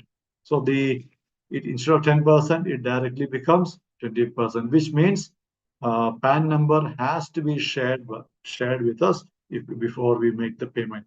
In case you see that PAN number is not there, Party is not giving PAN number, instead of 10%, directly deduct 20% and make the payment. Some points to remember with regard to payments, as we discussed earlier. All receipts have to be through NEFT. Here also, payment. When we make a payment to somebody, make that payment by NEFT or check or DD using financial instruments as far as possible. Maybe you're taking a coolie person, he doesn't have account, he says, I will take only cash. You cannot help it. But as far as possible, make it through NEFT online or check payment. Prepare a voucher against any payment, attach bills and approvals. There is an approval methodology, approval system. In your state also it will be there right currently, and national also will guide you on the approval levels that are required. And once you take the approvals, you collect bill from the party and you make a voucher and then make the payment. But keep one thing always in mind: a voucher is not a bill. When you say I have made a payment against a voucher, I have written a voucher and made the payment, that does not mean anything. When there is a voucher, there has to be a bill also. A voucher is not a substitute for bill. Ensure genuine supporting bills and vouchers. Some paper here and there is not sufficient. Correct bill is required. Vouchers to be authenticated along with supporting bills. That was what I was saying earlier. Voucher as such does not have much meaning. Expenses incurred from funds should be disclosed separately. Remember when we are telling about receipts also, we said different types of receipts are there. Here also fund expenses have to be separately recorded. Contra receipts and contra payments, when we are paying to within our own family, within our own organization, payment to elsewhere, that has to be disclosed and reported separately. Like contribution to state from EGF. EGF is supported giving to state. That such things, state giving to national, such things have to be reported, or payment vouchers have to be reported and recorded separately. Correctly. Yeah. Revenue and capital payments. As we said earlier, revenue receipts and capital receipts. Here it is revenue payments and capital payments. All payments are not of one type. Earlier we said all receipts are not of one type. Here we are saying all payments are not of one type. Example, salaries are part of revenue payments. Purchase of property. When you are buying a land, that is not a normal payment, that is a capital payment. Why is it so? When we make that payment, we are getting an asset for us. When you are making salary payment, we are not getting an asset as such, we are getting only a service. Whereas when you are making a purchase of a property, when we are making that payment, we are getting an asset, physical asset on return. There are payments that form part of the income and expenditure statement, and there are payments which form part of the balance sheet. For instance, paying salaries, etc., are part of the income and expenditure statement. Whereas when we make a payment for purchase of a property, that will actually become an asset and form part of the balance sheet. Okay. Cash transaction. An example of how to do a cash transaction. Unipet EGF conducted a conference in October 21. They spent on the venue hall, lodging, food, etc., various expenses in a camp. Everything was paid by check. However, there was a temporary shamiana for an open lunch. And for this, they paid by cash to Sri Hafiz. And the amount was 15,000 rupees. What is the process to be followed? So, there are several expenses. Everything was paid by check, and just one payment was made by cash. How do you account for that cash payment? The process, what he did, first he did the payment. 15,000 was paid to Hafiz. He took a bill He collected the bill and receipt from office. He prepared a voucher. So he got a bill and he got a voucher. And he wrote in the cash register, and entry was made in the account software. Process is clear. 15,000 was the amount to be paid. 15,000 was paid. Bill was collected. Voucher was made. Cash register was updated. Accounting software was updated. The question is there anything missing?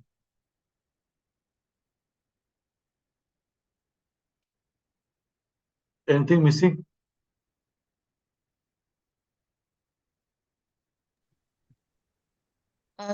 Not missing, but Uncle, can I ask a questions regarding the compliance issues faced by Mizoram? Yeah. You've mentioned about the coordinator. They are not enrolled in the EPF, right? This is, I think, Employment Provident Fund.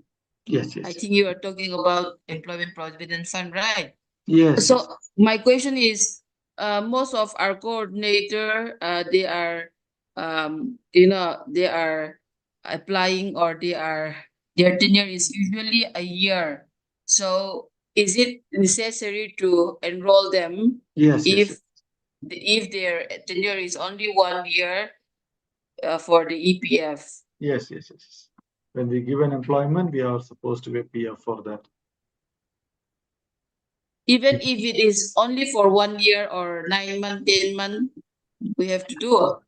Yes, yes, yes. When it's an employment, no? So we have to make PF. As per compliance, we have to, sister. Okay, thank you. Yeah. Okay. Now coming to this process, the process was actually correct only, with a small mistake or an error which happened. Thing was, there is actually a daily cash limit for cash payments. Okay, he made 15,000 rupees payment to Hafiz, but actually, as per the rule, we are not supposed to make a payment of more than 10,000 rupees to a vendor, to an individual, to a vendor in a day. So understood? These processes are all correct only, but the first line, 15,000 should not have been paid to Hafiz for that work on that day. So that was the mistake. Okay, otherwise the process more or less correct. Never pay cash more than 10,000 to a single person or a vendor for a bill per day.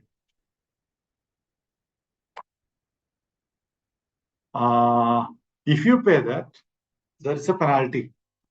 And the penalty will be, 100% of that amount will be treated as taxable. So that is a huge impact. So let us be careful.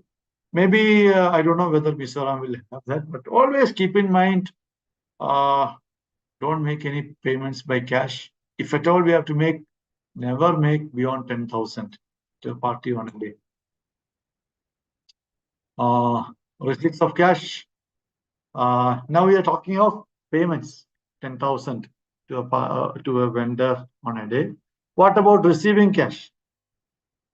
So we should not receive, as per section 269 SC, we should not receive more than 2 lakh rupees cash in a day from a person. Brother, just that vendor, is it just one vendor or all the other vendors? Just the whatever we took should not be 1,000. One vendor.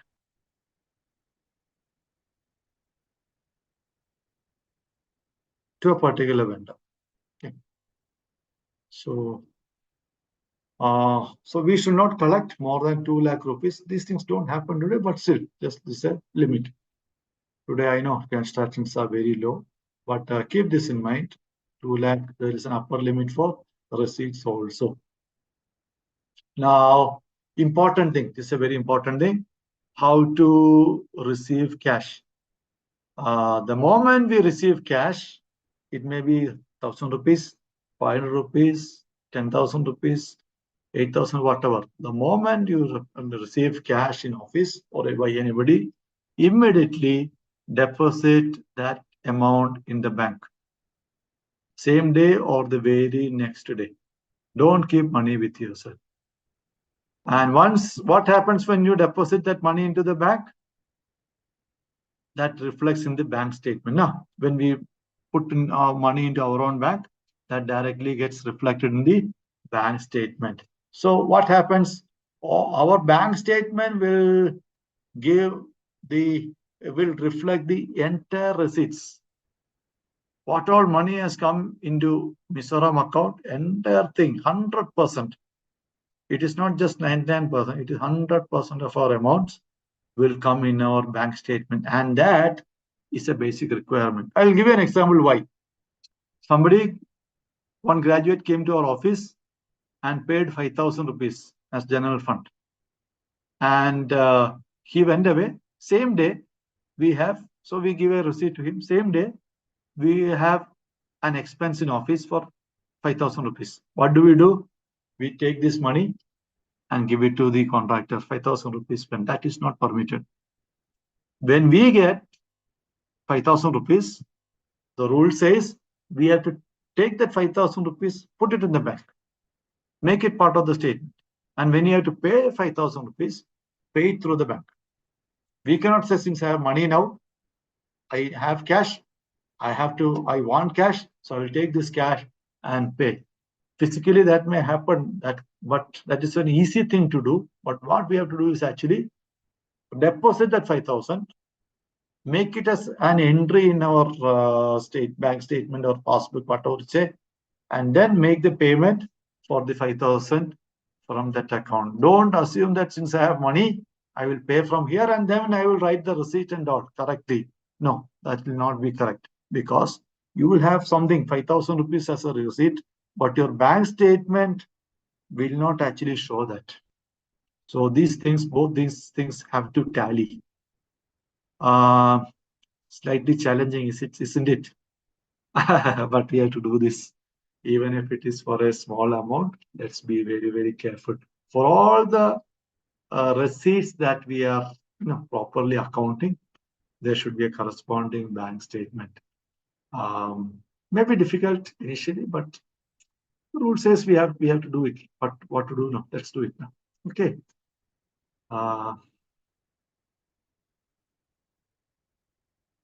Payment formalities. Oh, this was receipt formalities. Now this is cash payment form. Any payment should follow the procedure of multiple people. The concept is multiple people should be involved in a payment. One person sitting in US office should not decide for paying and make the payment. We would not give that freedom. At least 2 or 3 people should be aware of some payment being made. So what we say, inputter and checker. In some offices, we call a maker-checker system. So inputter, checker, approver. This is the system that National is suggesting. When we say inputter, okay, there is an electricity bill to be paid. So the accountant will say, put up a note saying that today electricity bill of 1,200 rupees has to be paid. He is called the inputter. So the state secretary or the SSIC or the administrative manager will check whether the bill is actually 1,200 or 1,250 or so. So he will say, okay, as per the proposal, 1,200 is written. As per the bill also, 1,200 is written. So it is matching. It is within the deadline. So there is no penalty applicable. So I have to pay only so amount. So checker, that is the SSIC, is also approving, and he puts up to the treasurer, and treasurer finally gives the approval. This approval may be on mail. Don't make it on WhatsApp and all.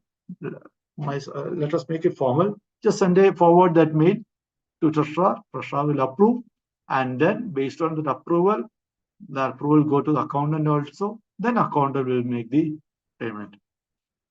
If it is an online payment, what happens? Similar thing, multi-stage. Now, banks have that 2-level approvals and all are there. 2-level approvals are there for the bank, with multiple OTPs and all. Same thing can be adopted. So ensure that this is not our personal account. No, this is an official payment. So ensure that one person cannot decide to make a payment and the same person cannot make the payment also. So it is actually called segregation of duty. So signing and approving authority, what is written on the downside?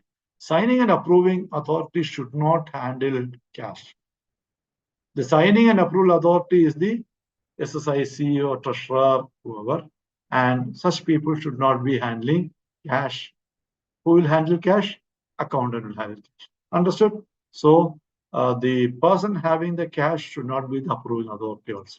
It should be with a third person. Okay, so that is how we ensure that payments go through an approved procedure. Account head. Yeah, use common account heads for administration and program expenditure. We have a lot of account heads under which each expense can be posted. And earlier, each state used to have their own heads of accounts. Now, a lot of improvement has come. National USA has standardized a lot of account heads. Now, pick one of them, which is the most relevant and suitable for that expense. In case you feel that not even a single head is matching with that, talk to USA, they will probably add a head for you and get. But don't start account heads in the state level or in the local level, because consolidation becomes very, very difficult. Not difficult, impossible. So all the account heads should be common, and the meaning of the account heads also should be common. Some people should not call mean something with the same name, because then when we consolidate using the same names, the expenses will merge differently, wrongly. So that should not happen. Using the account heads of common from the common list is very, very important. Please do not change it. Keep foreign contributions and related payments and expenses separately. Though they are also money, as I said earlier, FCRA accounting and FCRA reporting is totally different, separate, and a lot of protocols are there. So if you have foreign contributions, make it a different head, keep it a separate document, register, accounting, everything. And National USA will guide you on that. National Office. So, how to start bank accounts? Now you people are masters in that. You have done this correctly and recently. So I do not want to teach you now all resolutions, everything. But I just want to tell you one thing, that the same formality will apply if you have to change any signatory also. The same procedure, what you did now, will apply when you have to change the signatory in the bank account also. Things to remember with regard to bank accounts. It's the responsibility of the state treasurer to keep track of the bank accounts and signatories and inform national office about any changes. If you have started a bank account with the USA PAN number, please inform the national office quickly, if possible, tomorrow itself. We have opened a bank account with State Bank of India, maybe ISOL, so-and-so branch, and this is the account number, this is the IFSI code, IFSC code, and this is just scan that first page and send it to them. So keep the national office informed of all such developments. Suppose you have a change of guard in your state level and you need to change the signatories, please inform the national, and this is what we are doing. These are new people and these are the documents we are sharing. National will take the approvals and give you. State treasurer also should take efforts to get bank accounts open for eligible units and liaise with the head office, which means if some EGF, ISOL EGF or EGF, they say they need an account, you can definitely give it, but the state treasurer should be listening with it. And of course, state office, national office will definitely help us in taking that. Okay, all these things are good.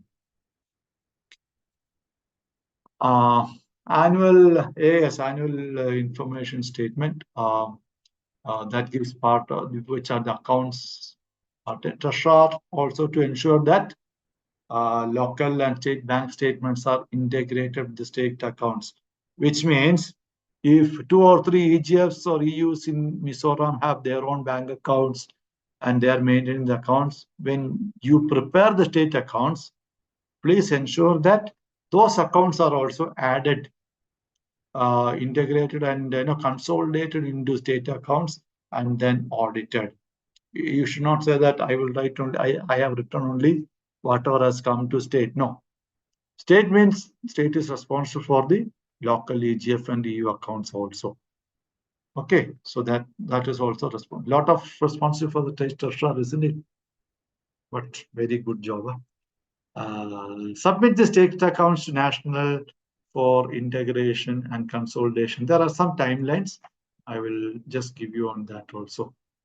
I will skip this. It is already 10:30. So, yeah, I discussed this earlier. Keep separate entries for foreign accounts. Since you are having national staff, EPF coordinator has to have EPF gratuity and all may not apply to them. NPS, health insurance, mediclaim, MUT membership, professional tax, that is a local thing. We'll have to look into that. TDS, I've explained already. So what the national office suggests is wherever local, second line, local EU and EGF accounts, please try to consolidate at the state level every quarter. Okay, every quarter, please take their accounts and consolidate accounts and get it audited by every half year. How does it help?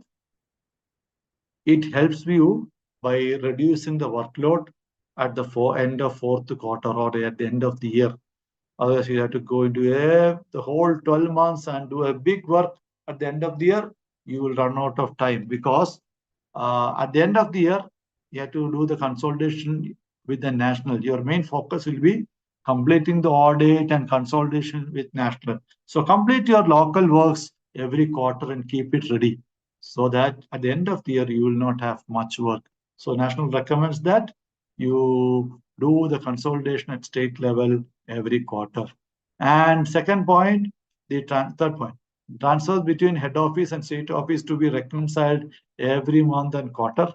That is regarding the investments, fixed deposit transfers, bank accounts, property investments, other assets, everything. Have an interaction with national office every month if there is a change and inform them. Okay.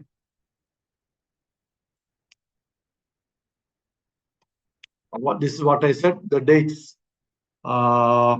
Second line, draft to form of final unaudited financial statements certified by executive committee of the state unit at Mizoram to be sent to National USA by 30th April, which means you just have 1 month with you. From 1st of April to 30th April, you will have to make your final statements. So if you make the consolidation every quarter, it becomes very easy for you. Otherwise, you will have to work. So try to complete it earlier and send it to National USA by 30th. Then the next target is feedback. See, once you send to national's job is to go through those accounts and give their feedbacks to you. Normally, there will be some corrections. National may suggest some corrections, and those corrections will be informed to you by 15th of May. And the last line is from 15th of May up to 31st, you will make that corrections and make the new statements audited, get it audited, and send to National USA by 31st of May. Okay, this is what is required. Broad timelines, and every year National gives guidelines on this, and they also follow up also. This is something I was saying earlier. When you say you have to report to registrar and all this, what do you give? You have to give a lot of statements.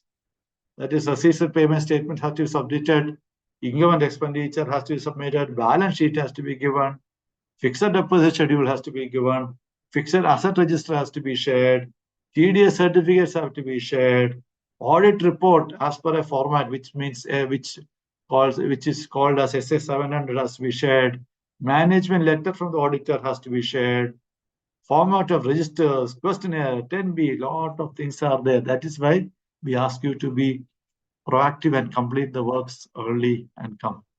So what is the benefit of doing all these things? Well, AB, FCRA, all these benefits are there. So the advantages that accrues to us is much more than the difficulties or the pain that we go through.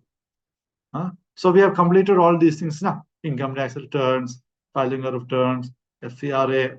Then there are other things also, like Minimum Wages Act, compliance of Minimum Wages Acts, payment of land and building taxes.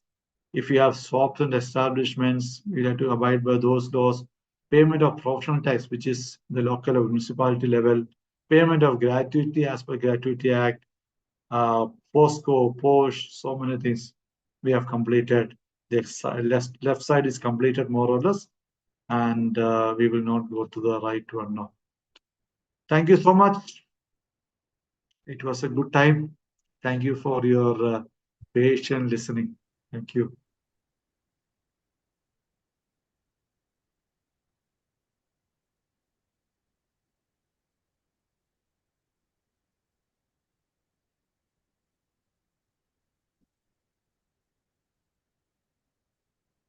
Yeah, Vinod, would you like to say something, please? Bhaiya, I think CP Bhaiya has covered all the things. I just want to thank the Mizoram committee and thank God for the last year 2023-24, the way in which you have contributed to the needs of the national. As a state, you have contributed 5,04,800 rupees, which is 30% more than last 2023-24. So 2022-23. So because of which I praise God for that, and thank you for your contribution and support. And just wanted to share the need now. So we are, for this month of August, we have a need of nearly 95 lakhs, which I would like all of you to pray so that we will be able to address that. We have hardly 10 days more, so we want to address that as early as possible. And also just a reminder, in October, we are planning to have a workshop right by Rajesh brother, and maybe one of our accountants can also travel there. And we will try to have this workshop where you can clarify all these points. We will spend a couple of days over there and try to understand what are the challenges and try to address that as early as possible. These were a few things which I wanted to address. Tally implementation is going on. So this is something which we want to do at the state level also by this year end. So the national will come back to you for the implementation of Tally. So most of this accounting practices can also be streamlined. So yeah, these were few things which I wanted to share, but otherwise Jan has covered all the things. If there is any questions, we can address it or we can close for today.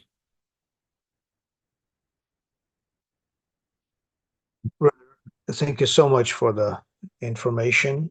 We are very wise now with regard to that. Just one question. How do we consider the offerings of ICU has some event and they collect offerings, and how do we record that offering? Or maybe EGF, and then this offering we pour into our account. Yeah. The PAN card and all that may be difficult. Yeah, so the contribution of each of the individuals of ICU and EGF are done by cash or are done by online payments? Brother, I'm talking about offering box, right? Offering box is Box. Okay. how do So we yeah. who should be responsible? Like whose PAN card should we use in that? No, there is only one PAN card to be used. That is UESI PAN card. There is nothing else. So when the money collected during the EGF meeting or the U meetings need to be consolidated and deposited to the bank. So during that, the money will directly go to the bank under which that EGF belongs to. So if the EGF has opened a bank account, the money will go to the bank. And from there, the money will go for the various local, or if there is a contra entry to the state, it will go to the state. That's how the transaction should happen. Vinod, I think his question is, they have an offering box and 1,000 rupees has come in the offering box. When you put that in bank, who will be shown as the donor? I think that is the question. Yeah, the donor. Yeah, there is a provision to take it as a contribution, the collective contribution. You don't need to mention it separately. So this is a contribution which has come from multiple people, and that you can directly deposit into the bank. And typically, we need to ensure that this is, we need to ensure that the cash transaction are as less as possible. I think you are talking about less than 1,000 rupees, but that's okay to be deposited directly as cash to the bank. Thank you. We have this offering in the churches now. So there are some leniency is shown in such cases where the public offering boxes are there. So we can use that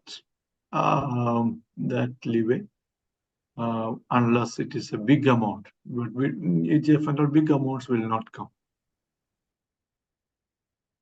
If big amounts come, then we should encourage to put directly to the bank from the donor. Yes, brother, I have one question. The PAN card or the Aadhaar card of any individual contributing, is there any limit? Like if someone is contributing 100 rupees, do we need that, or is there any limit in where we have to ask for the PAN card? PAN card, Aadhaar card is required even if a donor contributes 1 rupee. Yes, and brother, the enlarging the inner circle, I think it's important, but I'm a bit confused where like unit camps, unit wise they're doing it. It's not a state event, but many of it's the same contributors only who are contributing for that camp, but it is a unit level program. So does that need to be reflected in the state account? Ideally, you should have a bank account opened at that region. Say I'm staying in Bangalore. So Bangalore Bangalore has multiple areas. So my area is called as Bangalore East. Bangalore East conducts a program. The need for that program goes from Bangalore East account. So Bangalore East has a bank account, and from bank account of Bangalore East, that money goes from there. It doesn't go from the state account. So ideally, there should be a bank account opened for that particular region.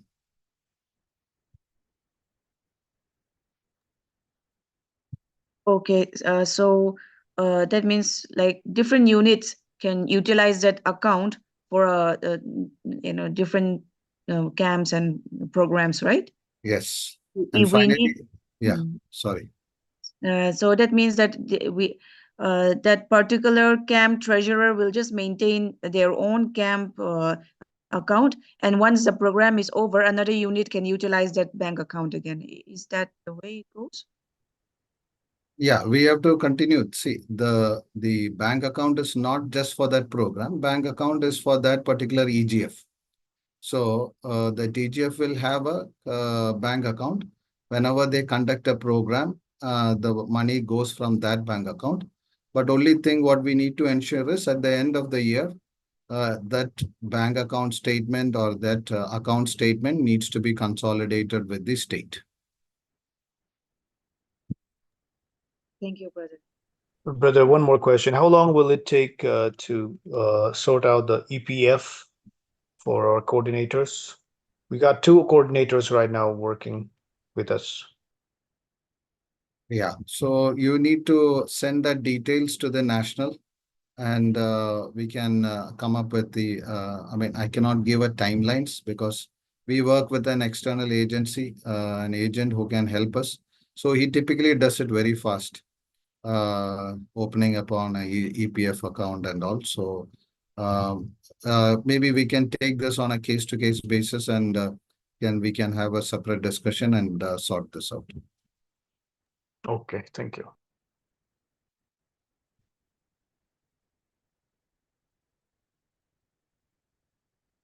Okay. Thank you so much. I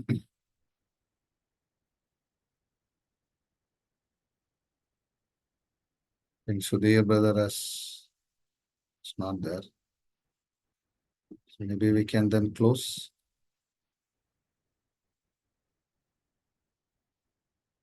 You're on mute, Sudhir.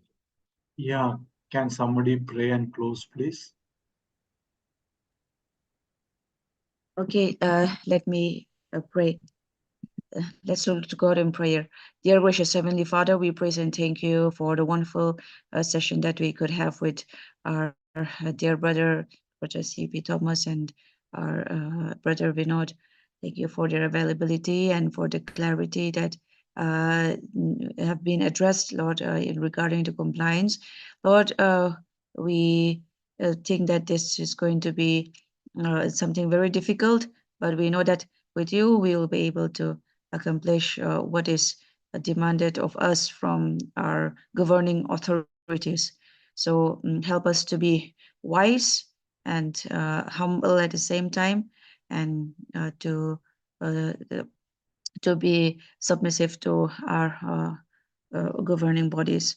And thank you once again for the opportunity. And tonight we pray for all the national staff or team and our all those who are involved. I will pray, Father, that you will, your Holy Spirit will guide them in the right direction. May they have a clear vision on where to take the CUSI ministry ahead, and give them the zeal and the strength to carry forward. And we thank you for all the participants tonight. And we still have programs tomorrow. We pray that more people